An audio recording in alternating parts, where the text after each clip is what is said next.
Muy buenas tardes tengan todos ustedes. Gracias todos y todas. Gracias por acompañarnos en esta mesa de conversación sobre libertad de expresión, posverdad y lo que tenemos enfrente, proceso electoral. Soy Rubén Álvarez, Coordinador Nacional de Comunicación Social, y quiero ofrecerles a ustedes una muy sentida disculpa de parte de nuestro consejero presidente, el doctor Lorenzo Córdoba Vianello. Él no solamente tenía programado hacer lo que yo de manera muy deficiente voy a hacer, que es coordinar esta mesa, sino además participar activamente con nuestros tres panelistas, pero las vicisitudes del proceso electoral, como todos ustedes saben, desde el 8 de septiembre el proceso electoral arrancó, no se notaba todavía mucho, cada vez se empieza a notar más y en los próximos días, y de cara al proceso electoral en las precampañas que arrancan el 14 de diciembre, todos estaremos muchísimo más inmersos en un proceso que además tendrá, como ya se ha dicho, un bombardeo de spots televisivos y radiofónicos sobre las distintas ofertas, en principio al interior de los partidos políticos y después en las campañas que arrancan en marzo.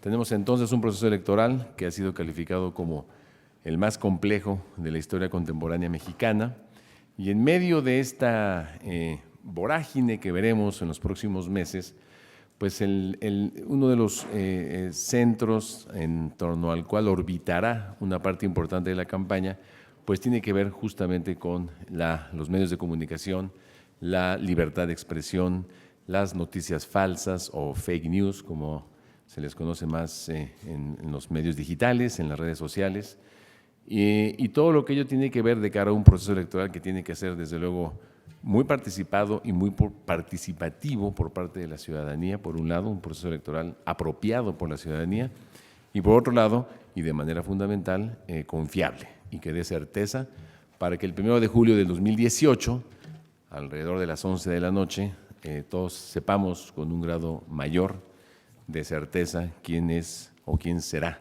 el próximo o la próxima presidenta de la República de este país.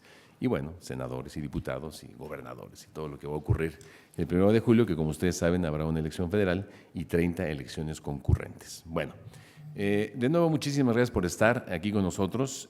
Vamos a hacer una primera ronda. Ninguno de los tres panelistas requiere mayor presentación porque han tenido una trayectoria notable en los últimos años largos, y han sido activos participantes de la vida pública desde los medios de comunicación o desde la academia, o de ambas, la academia y los medios de comunicación. Le voy a dar la palabra al doctor Raúl Trejo del Arbre, autor de larga trayectoria, académico, profesor universitario y uno de los principales estudiosos y analistas y de los pioneros en el análisis de la comunicación digital en este país. Raúl Trejo, muchísimas gracias por estar con nosotros. Bienvenido. Gracias, Rubén. Buenas tardes. Me da mucho gusto coincidir en esta mesa físicamente. Espero que lo hagamos también en términos de nuestra discusión con la maestra Gabriela Guarquentin, que se enoja cada vez que uno pronuncia mal su apellido, con toda razón, con el doctor Leonardo Curcio, colega en la universidad, pero además un comunicador muy destacado.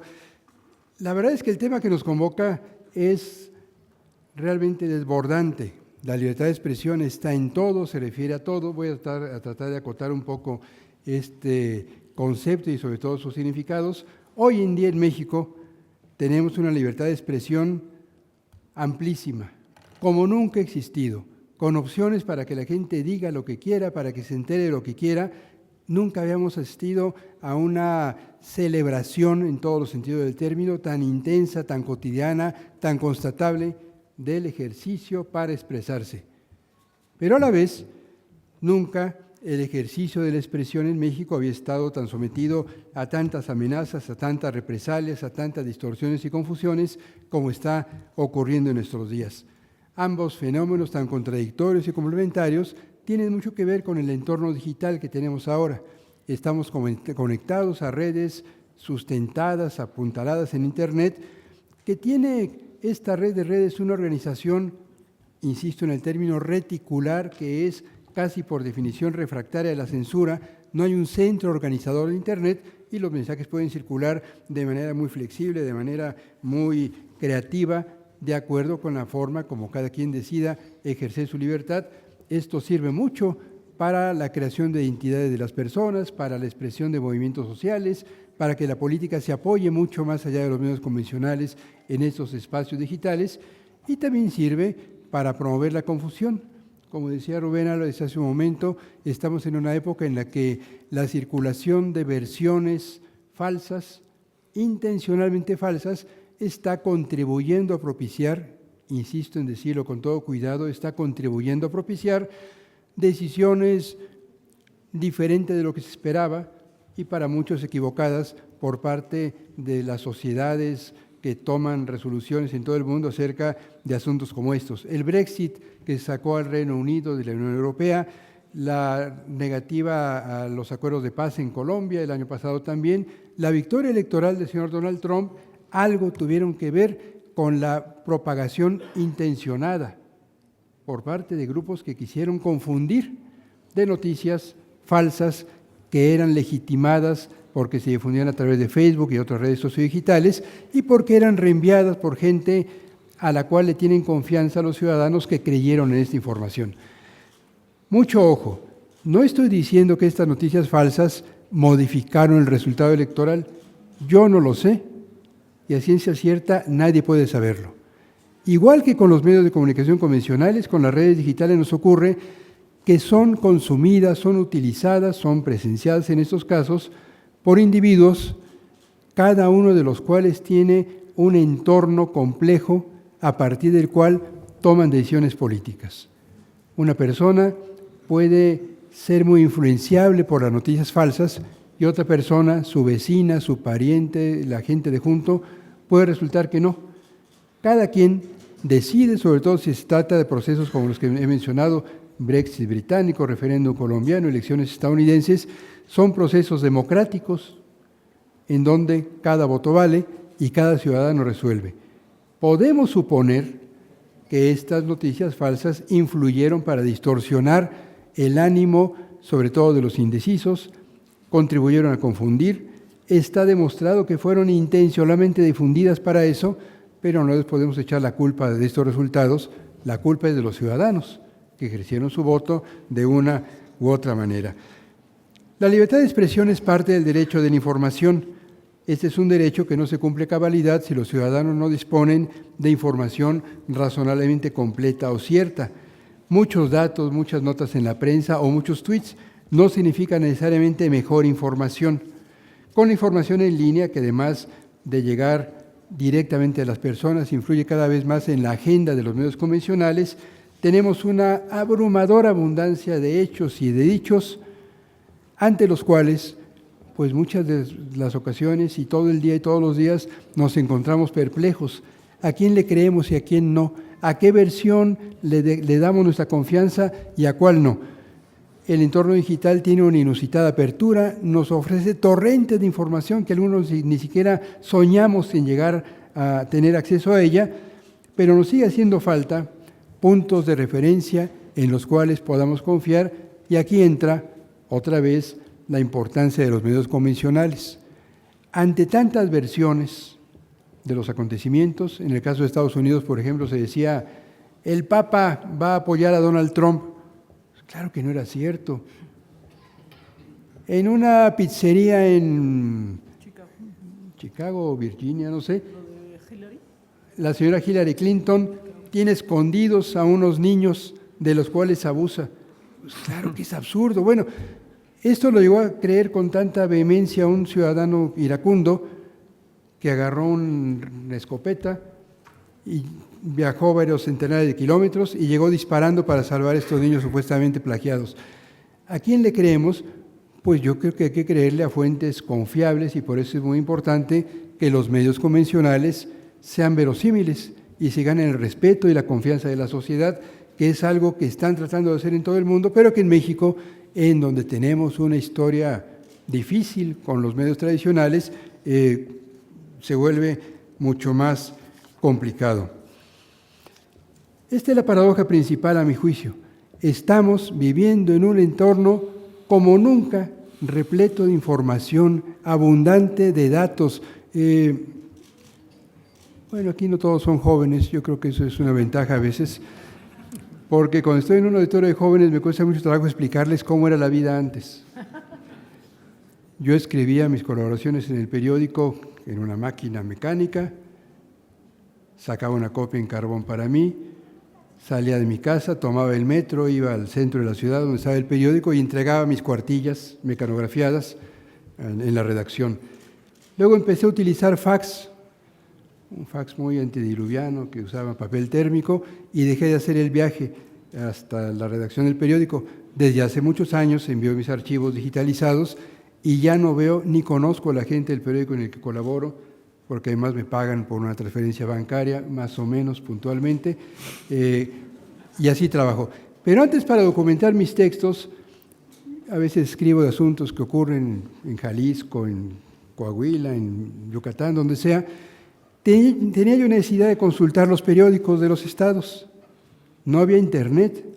En México había un local en el centro de la ciudad, en la calle Filomeno Mata, que se llama La Torre de Papel. Yo iba ahí algunas veces, compraba ejemplares del Siglo de Torreón o del Diario de Yucatán, carísimos. Ni siquiera sabía si estaba la información que yo necesitaba, no me dejaban hojearlos. No era como Sanborns, que es más democrático, que uno se paraba. No, aquí había que pagar. Regresaba con mis periódicos, los compraba 2 semanas después de que se habían publicado. Y con un mes de atraso yo podría escribir entonces de una huelga que había ocurrido en Saltillo o de un asunto universitario que había ocurrido en Campeche. Un mes tardaba yo entre el acontecimiento y la publicación de mi texto, que era absolutamente atrasado. Era un comentario a un hecho preterísimo, como se diga. Y hoy, como todos ustedes saben, puedo entrar al sitio web, descargar la información del Diario de Yucatán, del Siglo de Torreón, del Informador de Guadalajara y enterarme al instante. Bueno, eso está cambiando nuestras maneras de trabajar, nuestras maneras de aprehender la realidad, nuestro ejercicio de la libertad de prensa, pero mucho ojo, al mismo tiempo seguimos en los medios de comunicación convencionales, aunque estén ubicados en un entorno del todo digitalizado y repleto de información, seguimos limitados por una serie de candados que dificultan la libertad de expresión. Me refiero a media docena de ellos. Todavía hay censura. La censura es difícil que se practique de manera previa, como ocurría en los viejísimos tiempos, pero todavía es frecuente, lo saben muchos comunicadores aquí presentes, no me refiero solo a quienes me flanquean, que haya funcionarios públicos encargados de comunicación social que llamen a la redacción de nuestro periódico o que le hablen al editor del medio en donde trabajemos para reclamarle algo que se ha dicho. O es frecuente que haya recomendaciones. Ahí te lo encargo como si fuera tuyo, ¿eh? Bueno, todo el mundo tiene derecho a encargar y recomendar, pero si quienes hacen estas recomendaciones son funcionarios encargados de suministrar una de las fuentes de recursos fundamentales todavía para casi todos los medios de comunicación, que es la publicidad oficial, entonces estas recomendaciones tienen el carácter de admonición y de instrucción perentoria, y de ahí se derivan actitudes de censura que todos hemos conocido. Ahora hago un comentario sobre la publicidad oficial. Por otro lado, en México se mantiene un instrumento de censura que es la antediluviana Comisión Calificadora de Revistas de la Secretaría de Gobernación. Seguramente aquí muchos no saben que hay un órgano del gobierno que revisa las publicaciones y decide cuáles sí y cuáles no se pueden exhibir en los puestos de periódicos. ¡Qué ridículo! Cualquier publicación puede abrir un sitio web, cualquier persona lo puede visitar en el mundo, y hay un organismo del gobierno mexicano que dice qué periódicos y revistas sí y cuáles no tienen derecho a exhibirse en los kioscos.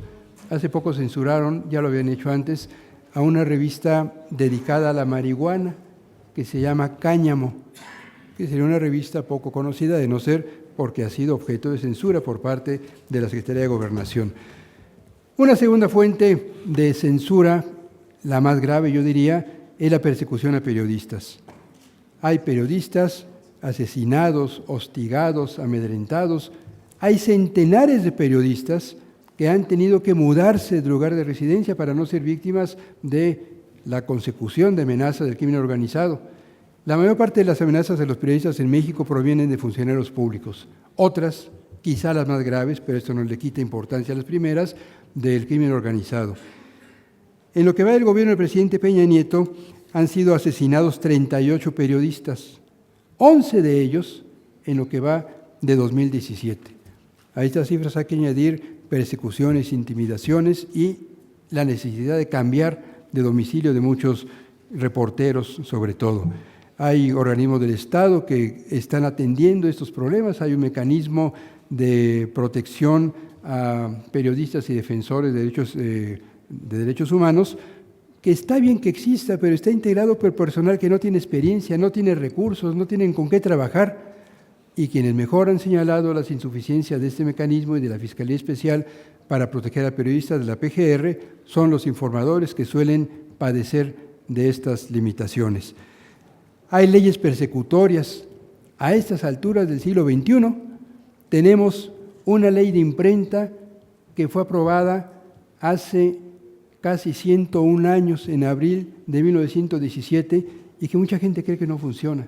Sí existe la ley de imprenta e impone penas corporales, sí, penas de cárcel, ya no a los periodistas, reporteros que difunden información, esto se modificó hace unos años, pero sí a quienes perpetran ataques a la moral, que son toda expresión con la cual se ultraje u ofenda públicamente al pudor, la decencia o a las buenas costumbres. ¿Quién lo juzga?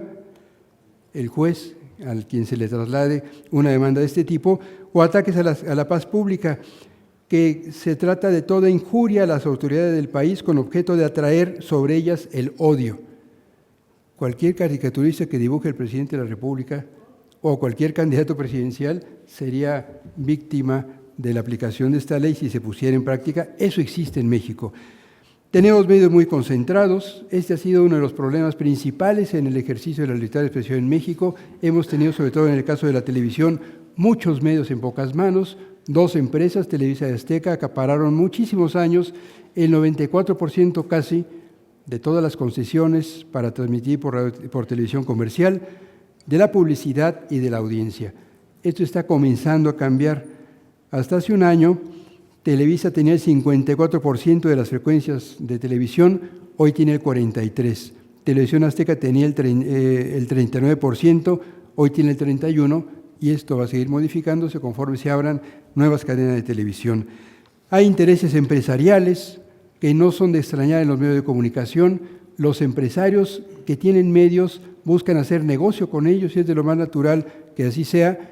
El problema es cuando estos negocios los supeditan a arreglos no públicos, arreglos a trasmano con el poder político, por lo general para conseguir publicidad, o cuando toman decisiones al margen del interés de las audiencias. Muchos dicen, es que ese empresario tiene derecho a organizar su programación como quiera porque es un negocio, sí, pero es un negocio que está usufructuando un recurso público que es el espacio radioeléctrico y es un negocio que por lo general se alimenta, aunque sea en parte, de publicidad. Yo sostengo que tendríamos derecho a pedir los estados financieros de Televisa Radio, de Radio 1000, no se asusten, de Radio Centro, de Radio Fórmula, a partir de la ley de transparencia, porque reciben recursos públicos. Es un punto interesante. Y también tendríamos derecho a exigir que se conocieran tirajes y datos de rating de publicaciones tanto impresas como de carácter electrónico. La publicidad oficial a mí me parece que es uno de los resabios más vergonzosos que mantenemos del viejo régimen, pero que nadie entiende la necesidad de modificar ni de eliminar. Estamos tan permeados por la idea de que así son las cosas, de que debe haber recursos públicos para anunciar a los gobernantes de los medios de comunicación, que no somos capaces de pensar que en el mundo las cosas son diferentes. Yo le imagino a la señora Theresa May pagando una plana en The Guardian diciendo, miren qué carretera se inauguró la primera ministra, ni al señor Mariano Rajoy contratando una plana en el país o en el mundo, o a Donald Trump disponiendo de recursos, ganas no le faltan, para apoyar a Fox News. No se puede, no se estila, no es legal y no hace falta. Y en México tenemos a casi todos los medios dependiendo de publicidad, con un gasto que implica cifras como las siguientes. Desde el año 2000, el gasto del gobierno federal ha llegado ya por lo menos a 100,000 millones de pesos. 100,000 millones de pesos. 16,326 en el gobierno de Vicente Fox, 42,243 en el de Calderón, 36,261 en los primeros 4 años de la administración del presidente Peña Nieto, suma 95,000. A eso hay que añadir lo que va de este año y el que sigue. Y yo estoy convencido, por distintas estimaciones, de que el gasto de otras instituciones, los gobiernos estatales, muchos municipios, las universidades públicas, el Congreso, todos los organismos autónomos, el INAH incluso, duplican esta cantidad. Estamos hablando de por lo menos 20,000 millones de pesos al año que el Estado mexicano gasta en publicidad. Muchos dicen hay que reducirla, yo digo hay que cancelarla y establecer subsidios a la prensa, formas de ayuda, pero terminar con esta forma de dependencia de los medios respecto del dinero público creo que sería de lo más saludable para nuestra democracia. Bueno, esos son algunos temas que pongo sobre la mesa para el intercambio y la conversación con mis colegas. Muchas gracias. Muchas gracias al doctor Raúl Trejo del Abre por esta primera intervención. La maestra Gabriela Barkentin me ha pedido que ella hable hasta el final de esta primera ronda, si no se opone el doctor Leonardo Curcio. Pero ella prefiere gentleman first.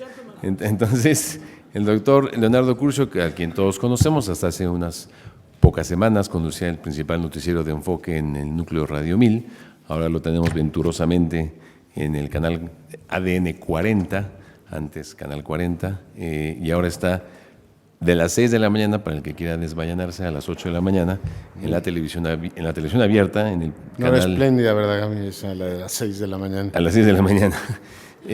Con ustedes, el doctor Leonardo Curcio. Muchas gracias por la invitación, un privilegio compartir la mesa con el doctor Trejo del Abre, con la maestra Barkentin, y por supuesto yo tenía planteado hacer una presentación muy basada en algo que el día de ayer hicimos en la Universidad Nacional, que fue rendirle un homenaje a Giovanni Sartori y discutir efectivamente buena parte, por aquello de las economías de escala, buena parte de lo que es la relación entre medios de comunicación y formación de la opinión pública. Miren que el profesor aportó mucho, pero después de oír a Trejo del Abre, como después de leerlo, no hay otra forma de reaccionar que retomar parte de lo que ha sido pues su muy brillante presentación.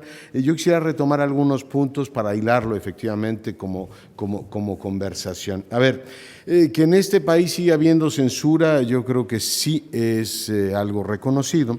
Yo diría que hay, Raúl, Gaby, como 3 planetas diferentes en este mundo, que sí vale la pena distinguir, pues por aquello de, digamos, primero el impacto humano que tienen y después el impacto que tienen en la conciencia colectiva.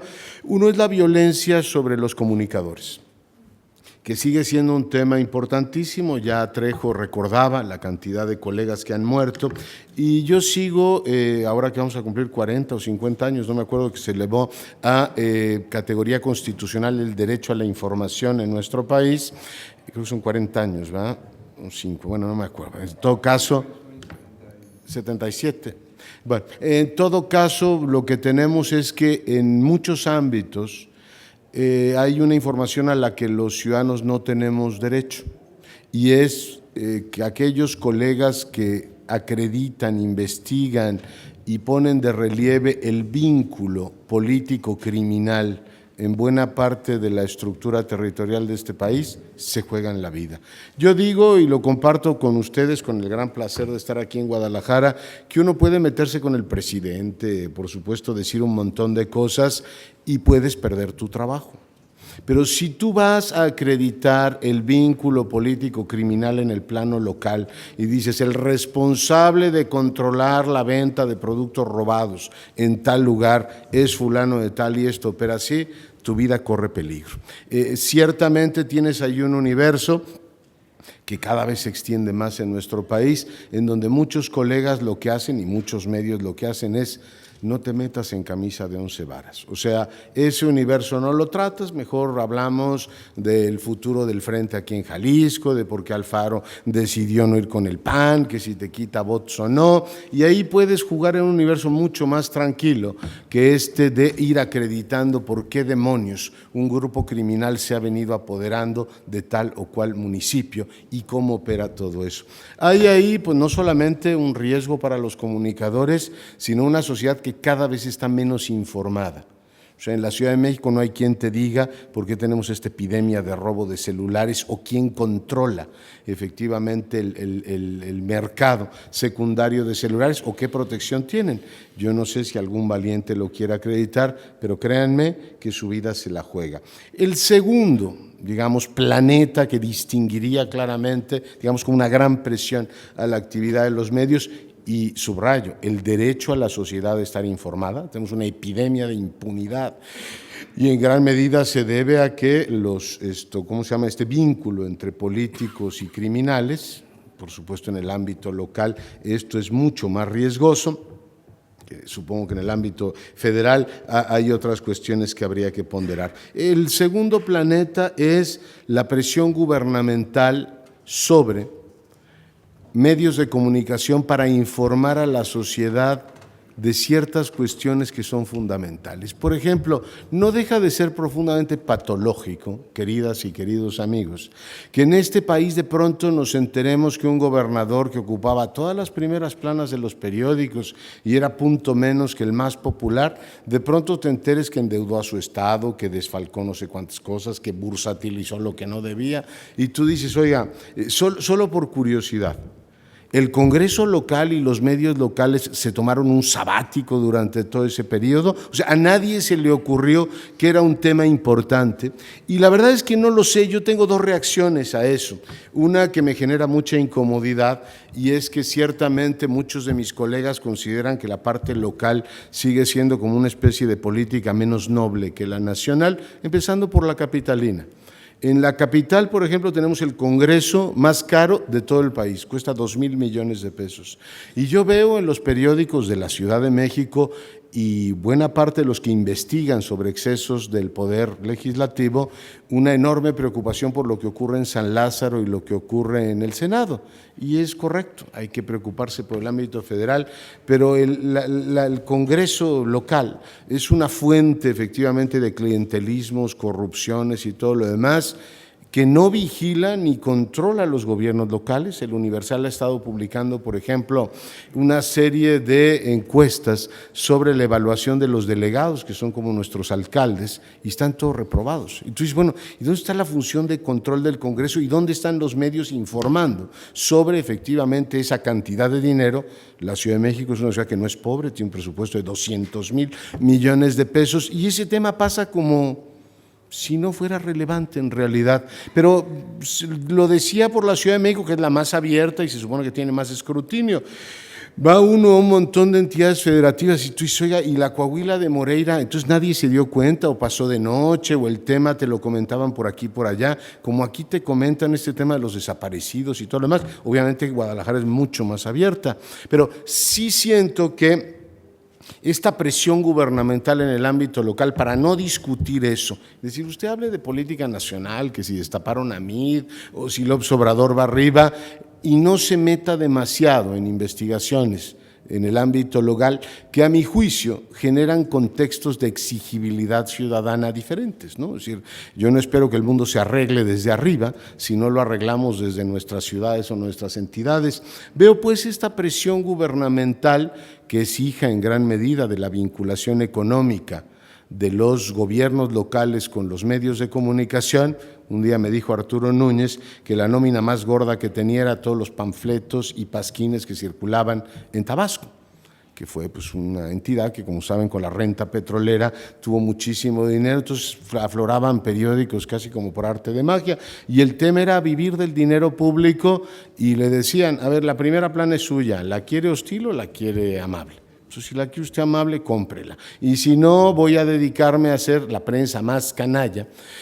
así al estilo de esta última novela de Vargas Llosa, pero no me desvío. El tema es que tienes una prensa local que no hace investigación sobre lo que está ocurriendo en sus entidades y tiene sociedades que no están o están claramente subinformadas sobre lo que pasa en sus entidades y de pronto pues viene el escándalo, ¿no? Resulta que el gobernador tenía tal o cual cuando ya todo es demasiado tarde.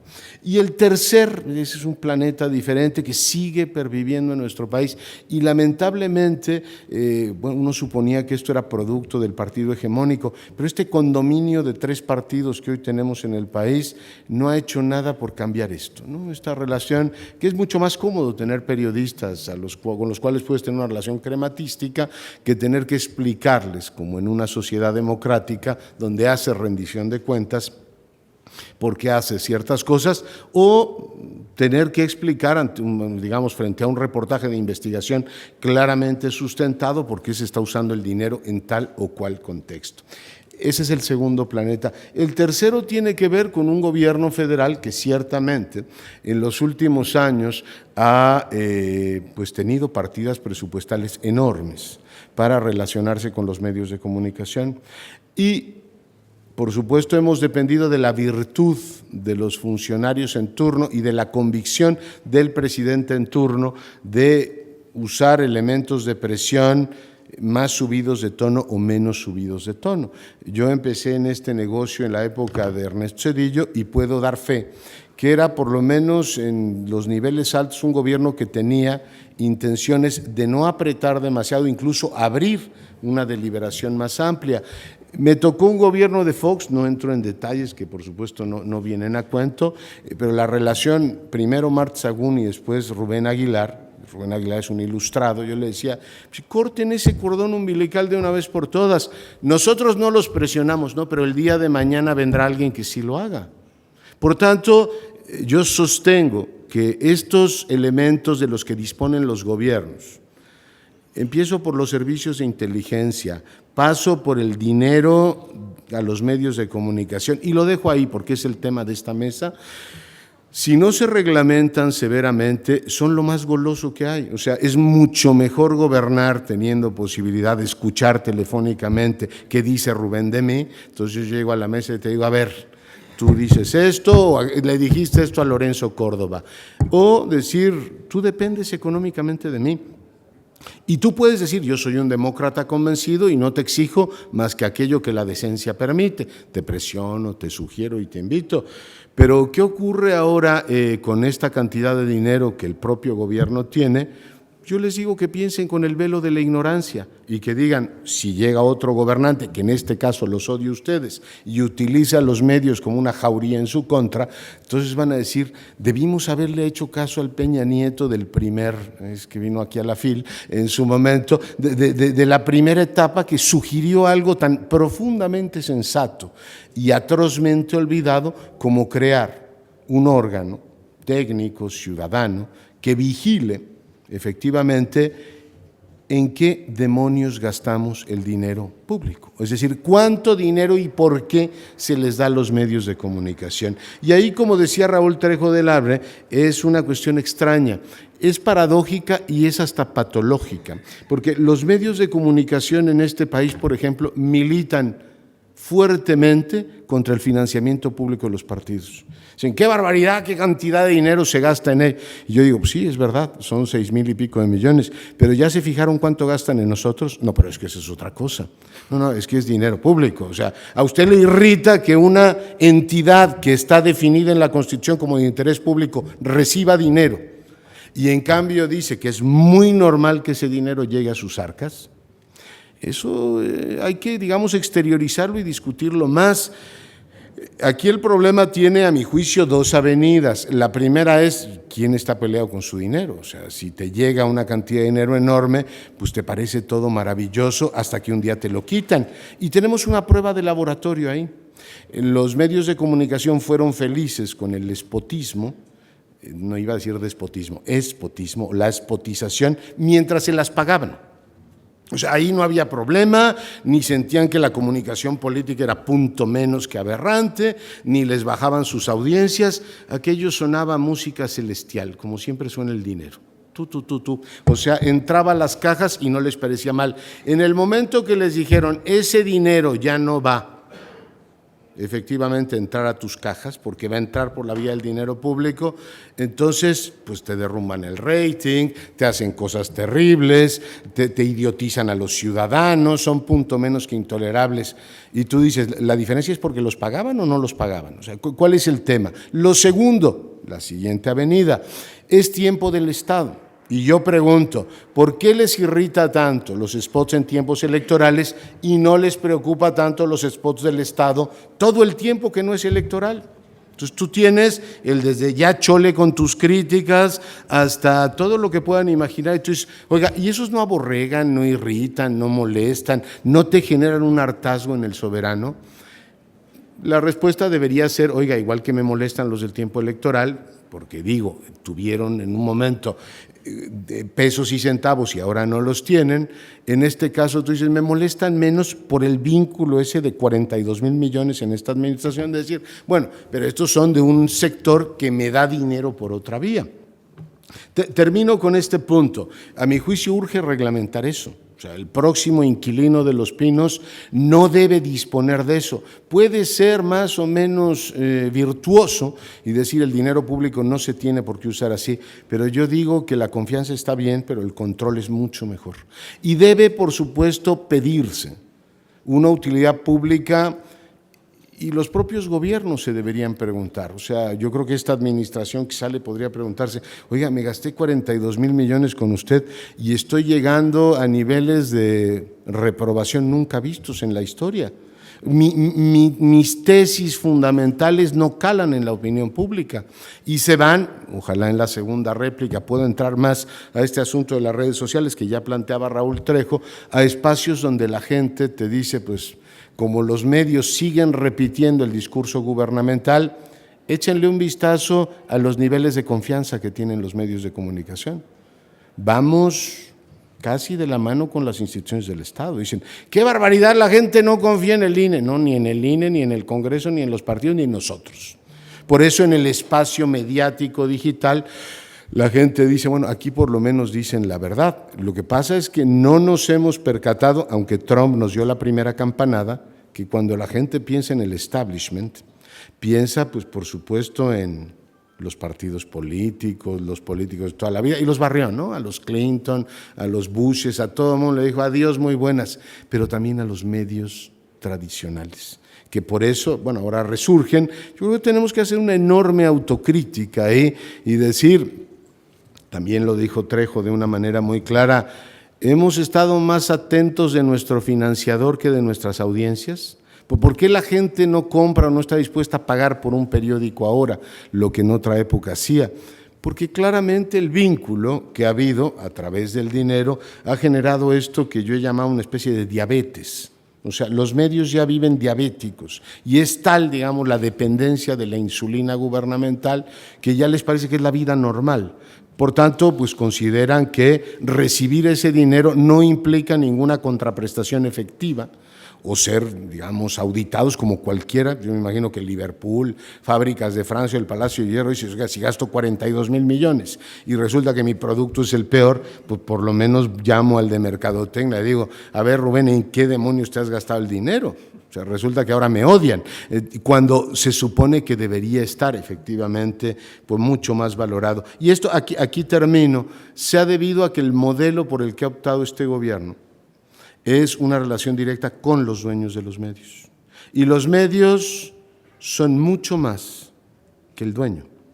Los medios son complejos y son hasta cierto punto contradictorios en su estructura interna. Tú puedes decirle al dueño del medio, oiga, yo le doy 20,000 millones para tal cosa. Y tú puedes tener una reacción en los conductores diferente, porque no todo mundo se traga el sapo con tanta alegría. Los reporteros, los redactores dicen, pero ¿por qué tenemos que estar defendiendo esto? Pues esto es punto menos que humillante. Decir que están buleando a las instituciones del Estado. Pues no, la gente tiene efectivamente esta resistencia a comprar todo eso y tiene, Gaby conoce esto muy bien, 10,000 formas de vengarse. Es decir, si me tengo que comer este sapo, en el siguiente plato le toca cola de lagartija. Y viene digamos, entorno, digamos, que es variable, ¿no? En todos los medios tienen esta forma profunda, deberíamos estudiarlos más profundamente, como matizada, hay muchas mediaciones ahí que te lleva a reacciones diferentes, porque muchos periodistas consideran que, digamos, comulgar con el catecismo público es en muchos sentidos contrario a sus propias convicciones como ciudadanos. Por tanto, sus reacciones son de todo tipo, pero creo que me he extendido. Muchas gracias por su atención.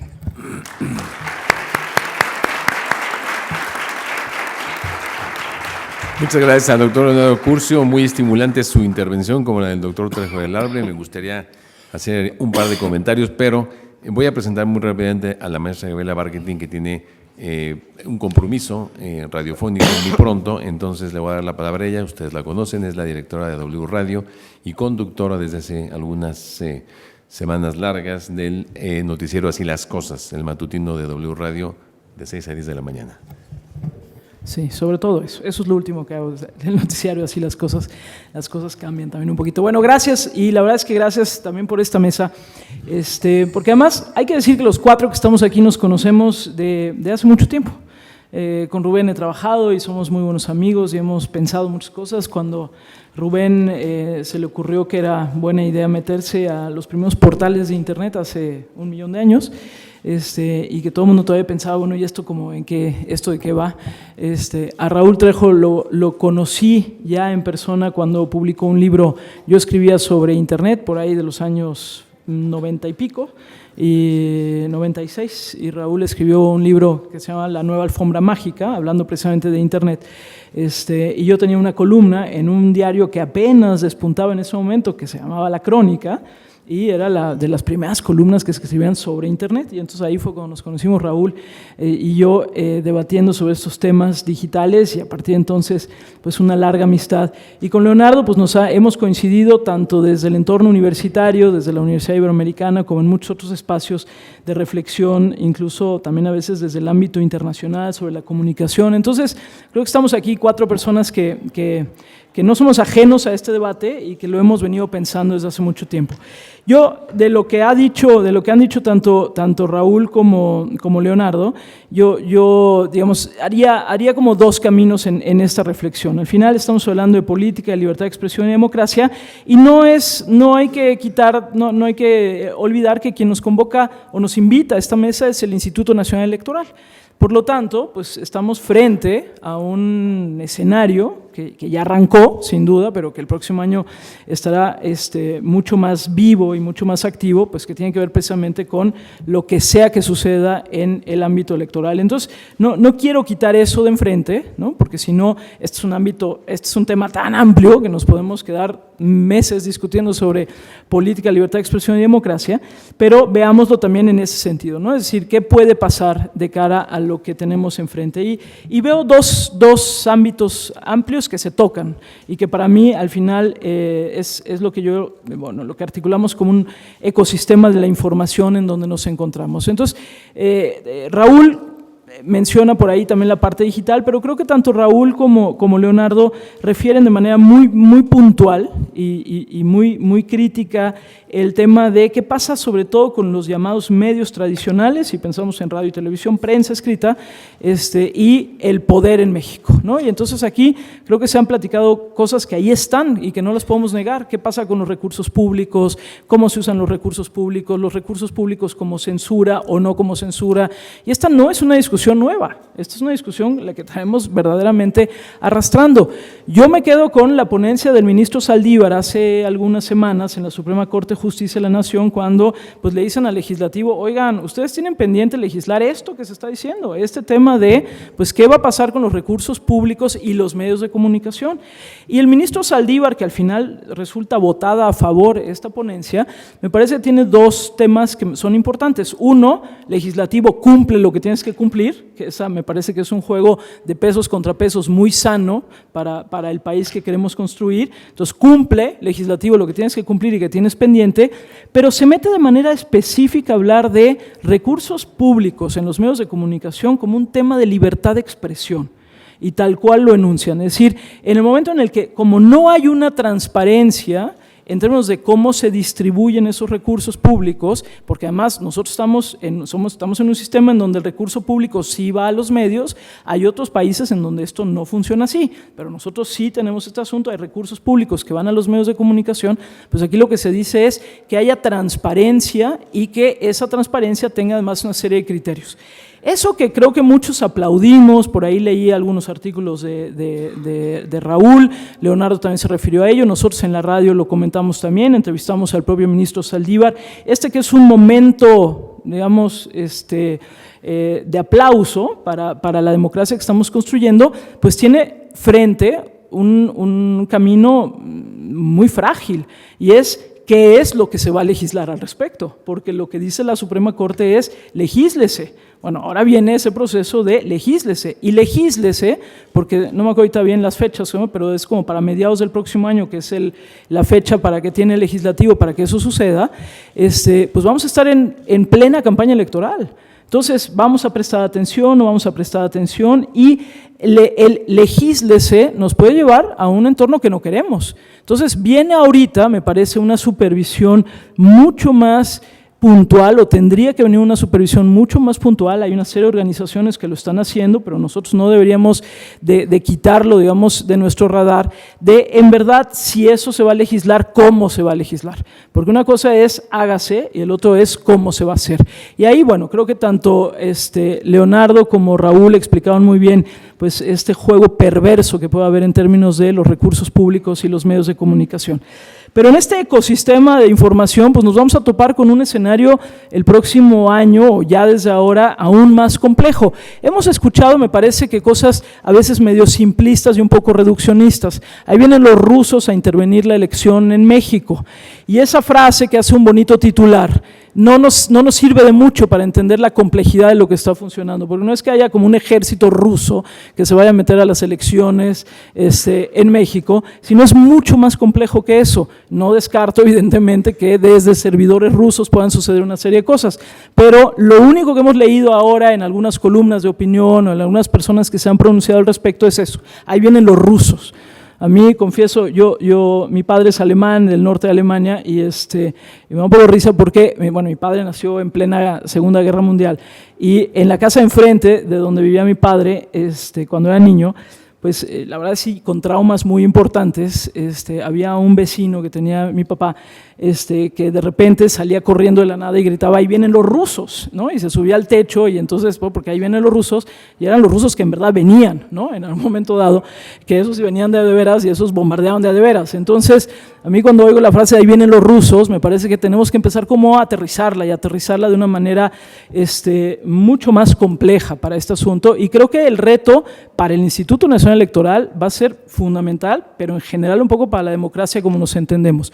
Yo no sé si ustedes han seguido las discusiones, por ejemplo, en Estados Unidos, ahora que el Congreso cita a Facebook, a Twitter, ¿a quiénes más fueron? Facebook, Twitter, Google, gracias, a Google, pues un poco para decirles, a ver, no se hagan, ¿cómo que no sabían? ¿Cómo que no sabían que había estado intervenido? ¿Cómo que no sabían? Y entonces la discusión en Estados Unidos es una discusión muy interesante que vale la pena seguir, porque la pregunta es si estas plataformas solo son plataformas o se tienen que asumir como responsables del contenido que tienen. Pero esa discusión no está resuelta. Y no se va a resolver tan fácil, porque durante mucho tiempo estas plataformas dijeron, nosotros solo somos plataformas. Pues ahora el gobierno de Estados Unidos le está diciendo, y el gobierno de Estados Unidos no me refiero a Trump, es mucho más complejo este asunto, Congreso, además le está diciendo, no, ustedes no solo son plataformas, ustedes también deben ser responsables del contenido que tienen. En el caso de Europa, por ejemplo, ya ha habido algunos fallos interesantes al respecto que sí se han ido, sobre todo con Google, ahora últimamente también con Facebook, a decirles, oigan, no, ustedes sí son responsables del contenido que está en sus plataformas. No es fácil de resolver porque estamos hablando de millones de contenidos que además quienes las usan para intervenir, por ejemplo, en el caso de las elecciones en Estados Unidos, en el Brexit, en Cataluña, o como pueda llegar a suceder también en México, o ya está empezando a suceder en México, conocen muy bien cómo funcionan estos algoritmos, saben muy bien cómo usarlos, cómo targetear al público específico que tú quieres ver. El otro día nos estaban mostrando algo que a mí en verdad me dejó los pelos de punta, y eso que estoy metida en el mundo digital pues prácticamente desde finales de los 80 y principios de los 90, y es que en verdad si sabes cómo hacerlo, tú le puedes llegar incluso a la gente que odia específicamente a determinado tipo de personas, y a esas personas que odian específicamente a tal, a esos les va a llegar ese mensaje que tú les quieres mostrar. Y ahí ya no importa si la televisión, si la radio, no, ya no importa. Es decir, estamos en capacidad, digamos, de encapsular el contenido para que lo consumas como tú quieras consumirlo, y tú además crees que lo estás consumiendo con libertad.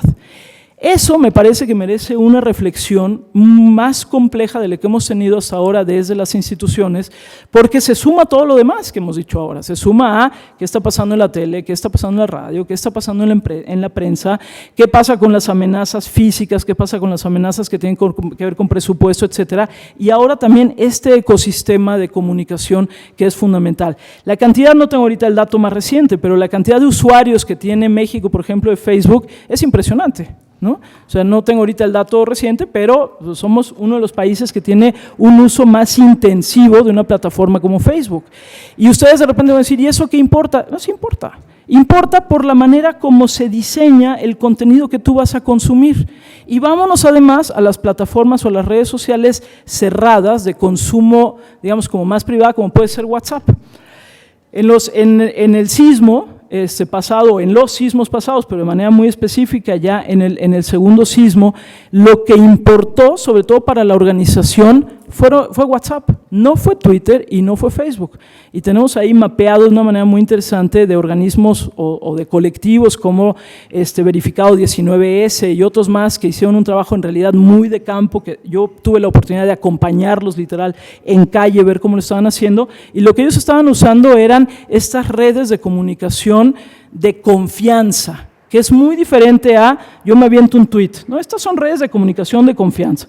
Entonces, si Raúl me manda a mí un mensaje por WhatsApp, como yo lo conozco, pues voy a confiar en lo que él me está diciendo. En una de esas, si me manda una locura de que la señora Hillary tiene encerrados unos niños en una pizzería, pues sí le voy a preguntar, oye Raúl, ¿estás seguro? Pero le voy a preguntar, oye Raúl, ¿estás seguro? Porque hay un nivel de confianza. Y entonces en una de esas me dice, no, perdón, me hackearon, me llegó, no sé qué, este no es mío, este mensaje no es, pero voy a tener que hacer ese segundo paso de verificación. Normalmente no hacemos esos segundos pasos de verificación, porque si a mí me llegó de alguien en quien yo confío medianamente, lo más seguro es que vuela. Y pongo un ejemplo muy básico, que es muy de la Ciudad de México, por ahí de mayo de este año nos llegó, y seguramente a muchos de los que estamos aquí les digo, porque además esto no se limita a un espacio, llegaba el mensaje de, a partir de mayo otra vez va a ser el segundo, el hoy no circula doble, obligatorio, y aquí está la prueba. Y si tú abrías la imagen era el calendario del año pasado. Entonces tú le decías a la gente, no, esto es del año pasado, esto no, el gobierno no ha dicho que va a venir. Claro, es que a ti te está pagando, no me está pagando nadie, nomás el calendario es del año pasado, ¿no? Ahora, si quieres creer que sí, pues cree que sí, pero el calendario ahí dice 2016, no 2017. Bueno, esas discusiones se vuelven discusiones complejas en una cosa tan básica como un hoy no circula. A ese escenario nos vamos a enfrentar. Y a mí me preocupa, y eso es algo que hemos discutido también los que estamos en esta mesa en muchas ocasiones, me preocupa que ante la incertidumbre, porque creo que todavía muchos de nuestros tomadores de decisión son muy analógicos en su mentalidad, y enfrentarte a un entorno digital con mente analógica es profundamente peligrosa. Me preocupa que ante este entorno de incertidumbre lo que se vaya a tratar de imponer es más regulación, más castigos, más tratar de controlar un mundo que es muy líquido. No estoy diciendo que no se tenga que hacer algo, pero el mundo líquido no lo puedes controlar poniendo diques analógicos. Tienes que entender la manera de, cómo vamos a dialogar con este entorno, cómo vamos a hacer que, un ejemplo muy claro, y lo platicaba ayer con la gente de Twitter México, el lunes, después del bonito ejercicio de destape priista, neopriista, somos independientes pero seguimos siendo lo mismo, a muchos se nos ocurrió la nada original idea, pero pues yo creo que estábamos ociosos, de poner en Twitter una encuesta de si hoy fueran las elecciones, ¿por quién votarías? Y luego me di cuenta que lo hicimos un montón, ¿no? Y entonces, pues como Twitter solo te deja 4 rubros, pues entonces ponías Mid, Andrés Manuel, Anaya, y luego ya cada quien ponía un cuarto diferente. Era muy interesante el ejercicio porque habla de las burbujas de consumo de información, ¿no? Es decir, dependiendo quién sigue a quien puso la encuesta, quedaba en primer lugar Mid, o quedaba en primer lugar Andrés Manuel, pero depende de la burbuja de información en la que tú te mueves. Suena obviedad, sí, pero vamos a un entorno sumamente complejo en donde la información se va a ir, digamos, como cristalizando en estos espacios. Yo creo que vale mucho la pena ver las discusiones que se están dando hoy en Estados Unidos, más allá de la locura que pueda tener o no el presidente Trump. Creo que justo por ello se han desatado o se han abierto debates fundamentales. ¿Qué pasa con los medios de comunicación? ¿Qué pasa con las redes sociales? Hoy, yo no sé si vieron, pero el presidente Trump pues hizo una cosa que es casi increíble, bueno, cada día se supera, pero lo que hizo hoy fue retuitear unos videos de extremistas, en donde pues aparece supuestamente, por ejemplo, hay un chico supuestamente, pues, ¿cómo llamarle? Porque ahí dice, bueno, he's like Islam friendly. Al final resulta que era solo un ciudadano holandés, ¿no? Pero que está golpeando a un chico que está con muletas, ¿no? Y entonces, claro, estos son unos desgraciados, no sé qué. Y otro más donde avientan a un cristiano de un techo de no sé dónde. Bueno, hasta la primer ministro británica, que no es precisamente la mujer más liberal, pues salió a decir, esto no puede ser. Bueno, esto está pasando, ¿no? Nosotros creo que todavía no llegamos a esos extremos, pero no hay nada que contenga que podamos llegar a esos extremos. Entonces creo que entender este ecosistema de la información es donde deberíamos estar concentrados y sobre todo ver quiénes son los que podemos o pueden implicarse en este debate. Reitero, me preocupa que vayamos a caer en la tentación de cómo lo regulamos. Ya habíamos tenido, de repente la gente se preocupa por los bots. Me parece que los bots es lo menos preocupante en este momento. Los bots, si acaso, ensucian la conversación, pero eso no es lo más preocupante. Lo preocupante es quien sabe manipular el algoritmo, quien sabe encontrar dónde están los sectores de la población a los que les quieres llegar y esto cómo se conjuga en un ambiente, como bien decía Leonardo, en donde los medios de comunicación no somos vistos con mucho respeto por parte de la ciudadanía y entonces donde no hay un peso y hay un contrapeso. Termino con una reflexión que en Estados Unidos han tenido mucho y es en la medida en la que el presidente Trump insiste en el tema del fake news, insiste en decir que hay ciertos medios de comunicación que dicen todo mal, que están mintiendo más, lo único que se ha logrado es minar aún más, vemos, la confianza y el peligro es que habrá algún loco por ahí que diga, pues acabemos con ellos, ¿no? Y el acabemos con ellos puede ser, pues métele un balazo a alguien, estos no sirven, así como llegó el tipo a la pizzería, bueno, pues podrá llegar alguien más a decir, acabemos con ellos. Entonces, este extremo, digamos, de la polarización en términos de la libertad de expresión me parece muy complicada, porque por el otro lado, y con esto cierro, por el otro lado, pues sí, tendríamos que asumir que los discursos tienen cabida, aún los que no nos gustan. Ahora, ¿cuáles son los que de plano no tienen cabida? Alguna vez dijimos los muy extremos, los que incitan a la violencia, los que no sé qué, pero esto también cada vez se tiene que redefinir más. Entonces, creo que de cara al 18 estamos ante un ecosistema informativo que es aún más complejo tal vez del que hemos articulado hasta ahorita. Muchas gracias. Muchas gracias, Gaby. ¿Tienes tiempo o...?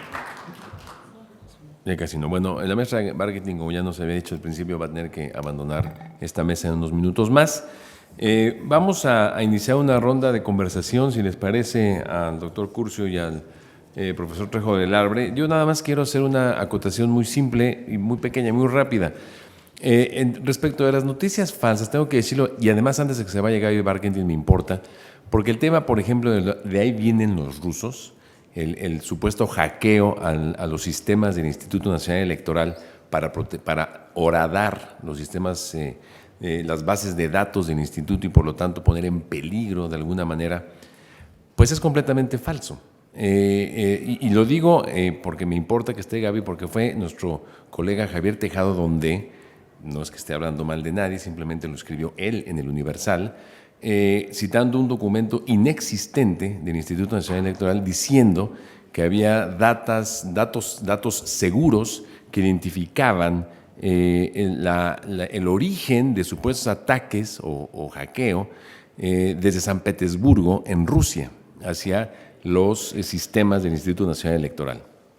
Bueno, lo primero que hicimos nosotros es de nuevo volver a preguntar, ya sabíamos que no, pero lo que tiene que hacer es volver a preguntar con la gente que está encargada de los sistemas informáticos del instituto, y la respuesta fue la misma, no hay nada. Pero no solamente eso, evidentemente, como cualquier sistema informático importante, los del INE, efectivamente, hay intentos de entrar a los sistemas de miles de gente, no sabemos quién, que lo hace o por maliciosos o por deporte o porque hacen concursos entre ellos, ¿no? A nivel internacional de hackeo, a ver quién lo logra, ¿no? En fin, hay muchas, digamos, actividades en torno al hackeo, pero el más alto número de intentos de llegar a los sistemas en el Instituto Nacional Electoral vienen de Estados Unidos, pero en una proporción larguísima, 90%.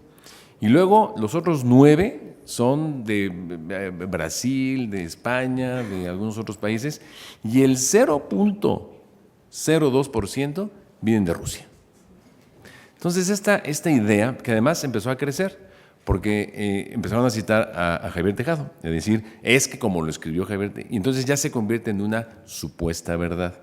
Creo que es un buen ejemplo de cómo se propagan cosas que no son realidad, que no son verdad, y por lo tanto se convierten en noticias falsas. Los sistemas, tengan toda la seguridad del instituto, están súper vigilados, el registro federal de electores está completamente asegurado, nadie tiene que tener una sola duda de que los datos personales de cada uno de nosotros están a buen resguardo, nadie tiene ni debe de tener la duda de que el programa de resultados preliminares, el PREP, va a tener un desarrollo ejemplar, como ha sido en los últimos años, y los conteos rápidos. En fin, lo digo porque sí entramos, Leonardo, Raúl, en la zona de las noticias que no lo son, ¿no? Y que empiezan a difuminarse por las redes sociales. Y meto otro dato nada más, si ustedes me lo permiten, yo sé que no es mi papel, pero déjenme meter otro dato. El próximo año, cerca de 12.5 millones de jóvenes menores de 25 años van a votar por primera vez por la presidencia de la República. No necesariamente por primera vez van a votar, algunos de ellos habrán votado en el 2015, pero por la presidencia de la República sí, va a ser la primera vez. Y yo me pregunto cómo los medios de comunicación digitales, analógicos, están pensando en dirigirse y explicar el proceso electoral a una masa muy importante de jóvenes que no tienen contacto y no quieren tenerlo y no les agrada la política. Creo que esa es una asignatura pendiente. ¿Cómo es que, tenía razón el doctor Curcio, es decir, los medios de comunicación a veces nos vemos demasiado al ombligo y dejamos como para otro momento el análisis y la reflexión de cómo llegar a estos jóvenes, que además nos interesa muchísimo como instituto que tengan un acercamiento con la política, que se interesen por la política, ojalá que por la buena política, y que sean capaces de tomar decisiones que les corresponde tomar en su propio entorno. Gaby. A ver, y aprovecho para despedirme porque tengo una transmisión ahorita en 10 minutitos, y me quedo un poco con esto, justo con lo que estaba diciendo Rubén, y por eso insistía yo como en esta caricaturización de ahí vienen los rusos. Y ojo, no estoy diciendo que las cosas no pasen, sino precisamente porque la complejidad, sobre todo en la parte informativa, porque aquí estamos hablando además de lo que tiene que ver con seguridad de los datos y demás asuntos, que es una realidad en sí misma, ¿no?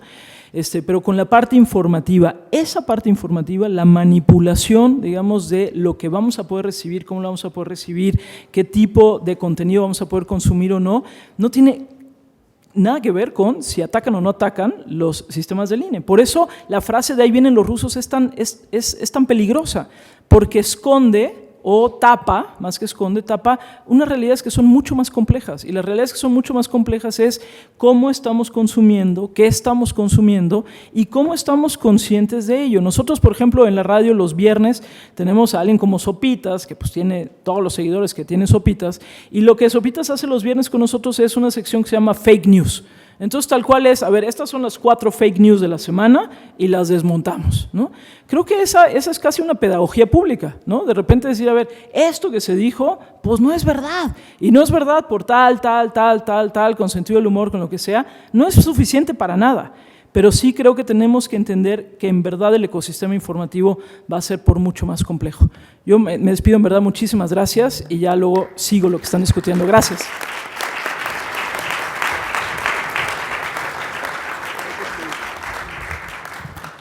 Bueno, Leonardo, por favor.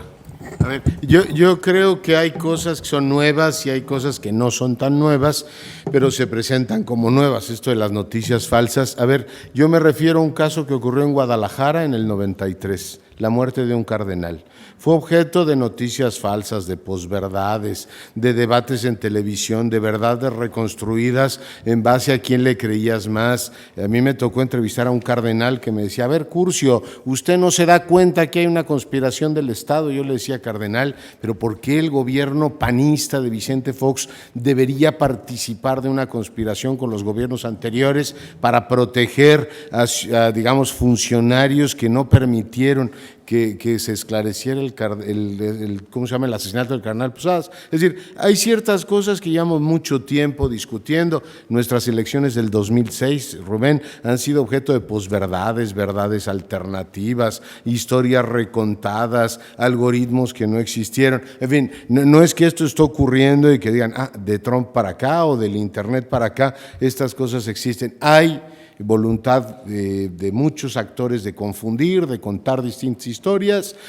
y la historia ha sido así, la historia la van escribiendo los ganadores y tú tienes un interés particular en que cierta versión triunfe.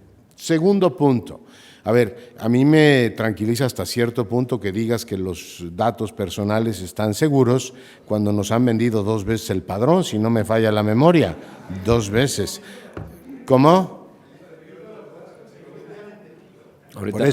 Eso me preocupa mucho. Y eso de ahí vienen los rusos, pues es como ahí vienen los marcianos.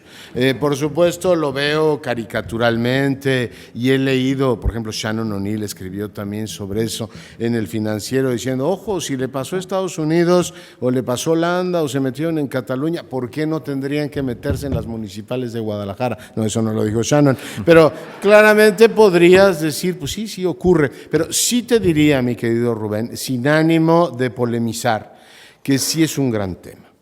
El tema no de ahí vienen los rusos, sino la ciberseguridad de nuestros datos y la organización electoral. Y cito una fuente, o cito un caso que a mi juicio le da, digamos, el relieve que el asunto tiene. Hace algunos meses, no muchos, en Ciudad de México, la Fundación ANAN y, por supuesto, el INE, Secretaría de Relaciones Exteriores, nos convocaron a un evento muy interesante sobre integridad electoral. Y nos decía la representante del Centro Carter, que tienen una enorme experiencia, como ustedes saben, en observación electoral, decía, fíjense cómo hemos pasado en 20 años de la efectividad del voto a la seguridad del voto. Hoy, por ejemplo, México, que tiene boletas impresas y todo lo demás, es mucho más seguro que aquellos países que mudaron. Yo era muy partidario como del voto electrónico, en donde tú tienes por la desconfianza y por, no solo rusos, piratas informáticos que pueden tener 18,000 motivaciones para hacerlas. Yo esto de ahí vienen los rusos sí me lo tomo en serio, no porque sean rusos, me da igual que sean españoles, estadounidenses o hondureños. O sea, el tema es que sí creo que la seguridad informática, y pienso en el sistema electoral, pero pienso en el sistema nacional de pagos. O sea, en cualquier momento podríamos, y le ha pasado a varios bancos, lo que pasa es que tampoco se publicita demasiado esto en los medios, decir, oiga, tuvimos una intervención aquí y allá y el asunto se minimiza. Yo sí me lo tomo en serio, el tema de la integridad electoral.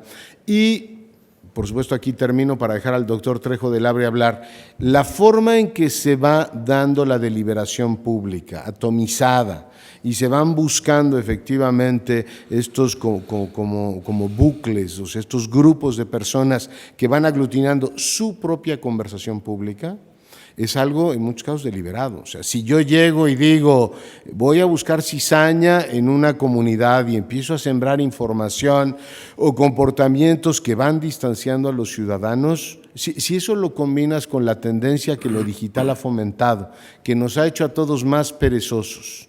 Y cuando digo perezosos, quiero decir, a mí me resulta mucho más cómodo leer a Raúl Trejo del Abre porque aprendo y siento que hay una consonancia con el pensamiento.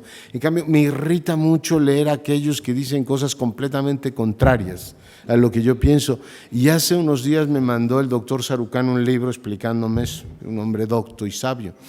Homo sapiens gasta energía en el cerebro cada vez que tiene que enfrentarse a una opinión diferente. Si tú le das a Homo sapiens la oportunidad de subir 8 pisos por ascensor o por escalera, va a decir, escalera, qué flojera, y va a optar por el ascensor. En opiniones, si te dicen, yo le voy a dar una opinión que es consonante con la suya, tal persona es un tal por cual, tú vas a optar con cierta docilidad por esa, porque esa no te obliga a invertir energía de ningún tipo. Y lo que estamos viendo, aquí dejo ya la intervención, es que tú vas reagrupando insensateces, como por ejemplo que una comunidad autónoma tan extraordinariamente vibrante como Cataluña, de pronto entre a un nivel de insensatez y diga, vamos a cepillarnos 40 años de consenso constitucional y vamos a decir que esto es una colonia. Y yo les decía, ¿Barcelona se puede comparar con la Argelia ocupada por los franceses?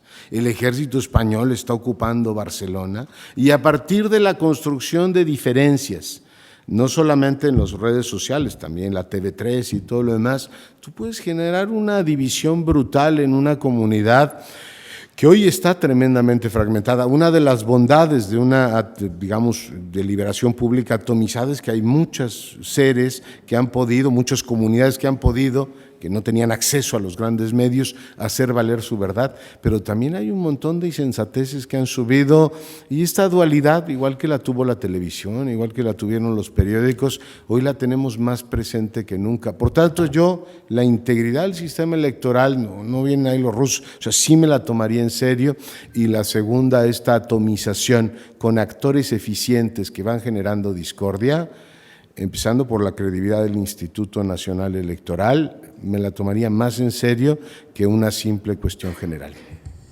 Raúl Trejo. Para seguir en esta sintonía, y el problema es que encerrados en burbujas en donde atendemos a aquellos a los que les creemos o les queremos creer, la insensatez se replica y llega a trastornar a los más sensatos. Para hablar del tema de Cataluña, yo le tengo una enorme admiración y devoción a Fernando Savater. Ustedes lo vieron en un salón de estos hace unos cuantos días. En mi casa, de veras, los libros de Savater que tengo y que he revisado suman por lo menos 1 metro. Es de mis autores favoritos. Y mi admiradísimo Savater hace unas cuantas semanas publicó un artículo despreciable, apareció en la Crónica, en el servicio del País, en donde se burla con una misoginia insospechada de la mujer, aquella catalana que dijo que le habían roto los dedos de la mano, luego resultó que no, cuando la policía desalojó a los votantes en el referéndum en Barcelona. Savater, el defensor de los derechos de tanta gente, el promotor de la equidad, el promotor de la ética, burlándose de una mujer porque no está de acuerdo con ella. Está escrito, está publicado. Pongo ese caso que es extremo, de un autor comprometido con la ética para ejemplificar de qué manera las tonterías, la polarización, la insensatez, decía Leonardo, la crispación llega a dominarnos a todos, sobre todo cuando estamos en situaciones límite y cuando estamos rodeados de opiniones que ratifican y entonces multiplican las convicciones que inicialmente teníamos. Cuando no hay contraste y solamente leemos y escuchamos y nos confrontamos un poquito con aquellos con los que ya estamos de acuerdo, deja de haber ese ejercicio que es esencialísimo en la democracia, que es la deliberación, reconocer al de enfrente como otro que me puede discutir, que me puede refutar y que a lo mejor tiene algo de razón y a lo mejor lo convenzo. Así es la democracia, así es la política, y ese ejercicio de intercambio que es necesario siempre en la vida pública, también en la privada, hoy se encuentra reducido porque en las redes digitales ya no encontramos contrastes por este fenómeno de burbujas que ya se ha mencionado y porque mucha gente, pienso en los jóvenes con mucha preocupación, ya no atienden a los medios de comunicación convencionales. ¿Cómo se informan los muchachos, esos que van a votar en la siguiente elección, que no han votado antes por un presidente de la República? Una gran mayoría se informa por lo que encuentra en Facebook, y que encuentra en Facebook aquello que colocaron otros que piensan como él. Un muchacho de talante obradorista, pues verá cosas cercanas a los intereses del observador. Un muchacho priista, que creo que los hay, dicen que hay jóvenes priistas, encontrará, eso dicen, encontrará, yo no lo sé, no está en mi circuito, a lo mejor digo esto por ignorante que soy, de ese otro circuito, encontrará textos favorables a aquel partido. Encerrados en ese ensimismamiento que hemos construido, no tenemos contrastes y tendemos a creer lo peor que se diga de aquellos que hemos decidido que nos cae mal y que estamos en contra de lo que hacen.